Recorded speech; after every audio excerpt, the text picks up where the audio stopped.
मुझे ऐसा लगता है कि चीफ मिनिस्टर्स ऑफिस जो होता है वो एक सरकारी संपत्ति है। जैसे फिजिकल एसेट्स होते हैं, सीएम के कार्यालय को आप अपना कार्यालय वर्किंग तो नहीं घोषित कर लीजिएगा, वैसे ही सीएम का ट्विटर हैंडल एक डिजिटल एसेट है, सीएम का एक पोजीशन का, कॉन्स्टिट्यूशनल पोजीशन का, और उसको अपना बना लेना सर्वथा गलत है। मुझे ऐसा लगता है कि ये माइंडसेट दिखाता है, लोगों ने एक जनादेश दिया है, जनादेश आपके खिलाफ है, और उस जनादेश के चलते आपको वो सारे एसेट सरेंडर करने पड़ेंगे, चाहे वो चीफ मिनिस्टर का आवास हो, चाहे चीफ मिनिस्टर का कार्यालय हो, चाहे सचिवालय हो, और चाहे जो डिजिटल एसेट्स ट्विटर, फेसबुक जैसे प्लेटफॉर्म्स हो। ये गलत है जो उन्होंने किया। ये एक फिजिकल एसेट के तरह ही डिजिटल एसेट है जो आपको इनकमिंग चीफ मिनिस्टर को देना चाहिए, उसको अपना बनाने का ये कोई दरकार नहीं है। अरविंद केजरीवाल की मुश्किलें बढ़ने वाली हैं। उनके बंगले की जांच सीवीसी द्वारा की जाएगी। इसके आदेश भी जारी कर दिए गए हैं। सीवीसी के मुताबिक अरविंद केजरीवाल ने सभी नियमों को ताक पर रखकर 8 एकड़ में 40,000 स्क्वायर यार्ड में बंगले का निर्माण करवाया था।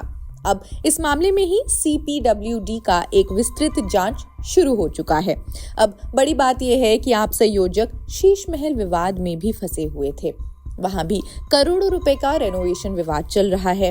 वो मुद्दा तो दिल्ली चुनाव में काफी बड़ा बन गया और आम आदमी पार्टी को इसका नुकसान भी उठाना पड़ा। आम से खास बन गए केजरीवाल अब चुनावी नतीजों के बाद सीवीसी के शिकंजे में आ रहे हैं।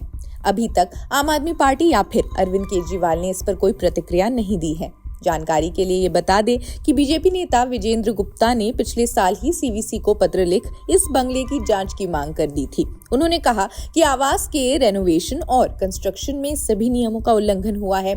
तर्क दिया गया कि निर्माण के दौरान ग्राउंड कवरेज और फ्लोर एरिया रेशियो की तय सीमाओं को ध्यान नहीं दिया गया।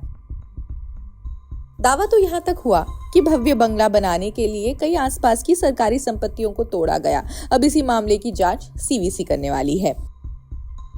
देखिए, मुख्यमंत्री के रूप में जिस तरीके से मुख्यमंत्री जी ने और उनके परिवार ने मिलकर के पूरी तरह से शीश महल को बनाया, तमाम नियमों का उल्लंघन किया गया, पैसे को साइफनिंग की गई, और ये पूरा एक भ्रष्टाचार का बड़ा मामला दिखता है।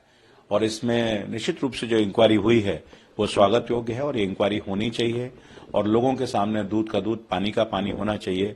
किस तरीके से आम कहलाने वाले अरविंद केजरीवाल ने एक विलासितापूर्ण इस शीश महल को बना करके लोगों के जो गाढ़ी कमाई थी उसको एक आलीशान शीश महल के रूप में बनाया, तो अब उसका जवाब तो उनको देना ही पड़ेगा। ये पूरी तरीके से कुछ भी नहीं करने वाले जो लोग हैं, और खास करके अरविंद केजरीवाल, ये कुछ भी एक तरह से जो मास्टरमाइंड है चीजों को करने के, वो कुछ ना कुछ करते रहते हैं। और मुझे पता चला कि जब सीएमओ कोई उन्होंने हैकर्स होते हैं ना, तो सीएम केजरीवाल हैकर्स बन गए और उन्होंने उसको CMO@केजरीवाल कर दिया, लेकिन पता चला कि चोरी पकड़ी गई तो उसको डिलीट कर दिया। तो आप समझ सकते हैं कि किस तरीके से इनकी जो मनोवृत्ति है, काम करने का जो तरीका है, हर चीज को हाईजैक करना, ये अरविंद केजरीवाल की एक कार्य करने की जो प्रणाली है उसका परिणाम है।